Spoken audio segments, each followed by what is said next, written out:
पैर छू के प्रणाम करे तनी। और काल यानी 30 तारीख के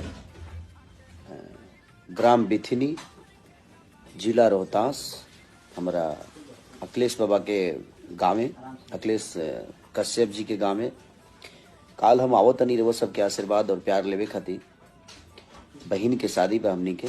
बहन के शादी में हम सब कलाकार बस उनकरा के आशीर्वाद देवे खातिर, कुशल जिंदगी के दुआ करे खातिर हमनी के कलावो तनी जा।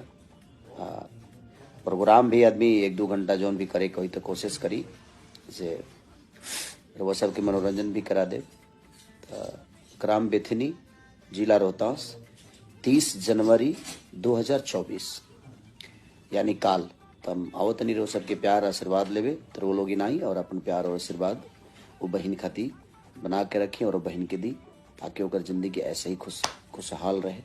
हमनी के सब एक दूसरे के प्यार में हमेशा बना रही जाए। Love you. अखिलेश कश्यप जी जो हमारे राइटर हैं, अखिलेश बाबा, उन्हीं के बहन की शादी है तो हम लोग आ रहे हैं, तो आप लोग भी आइए और अपना प्यार आशीर्वाद दीजिए। Love you.